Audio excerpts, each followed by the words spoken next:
And the United Nations continue to spearhead international support in sustaining relief and recovery efforts for areas devastated by Typhoon Yolanda, a massive operation that has helped in relieving the agony and anguish of those who suffered from the strongest typhoon recorded in history.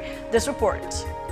The United Nations is spearheading global support in sustaining relief and recovery efforts in support of the Philippine government's drive to restore normalcy in areas devastated by Typhoon Yolanda.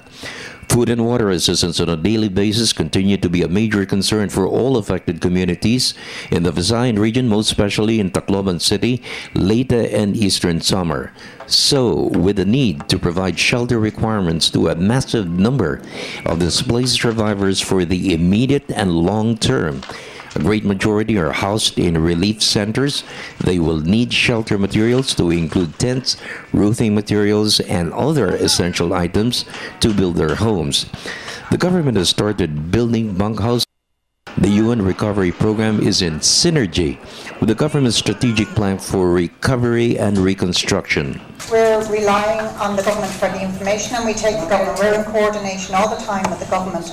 This will take some months before everything settles down and we know the true extent of what actually the damage that happened, the number of deaths, and what it will cost to actually reconstruct this. The new strategic plan that is being put together will look at a 12-month period.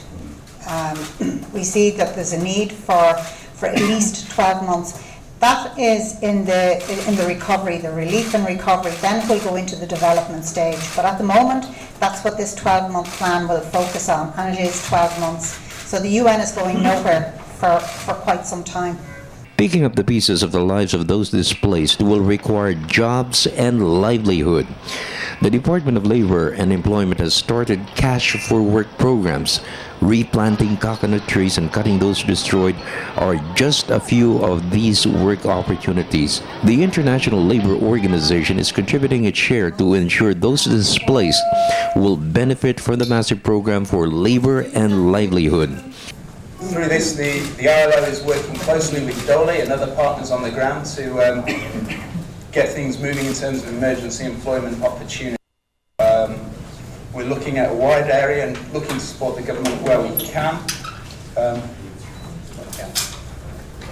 A lot of focus as well has been on the agriculture and fisheries, which is correct. There is great losses in these areas, but we have to remember that over half the people in vulnerable employment and who have lost their livelihoods are not in agriculture or fishing. A lot of them are in the service sectors, as I mentioned before, those working in transport, the sari-sari centres, many other forms of service sectors, as we said, Corone. A lot of these areas are tourist places as well, and people have lost hotels, they've lost their livelihoods through working in the service industry as barmen, maids, cleaners, security guards. You can see this everywhere, and so a lot of support has to be given across all these areas.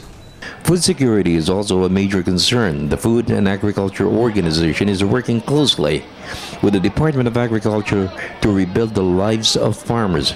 Aside from the massive replanting of coconut farms in Leyte and Eastern Samar, focus is also given to rice and corn to enable farmers to recover the harvest loss with Yolanda's fury. For the People's Television Network, this is Freddie Abando reporting.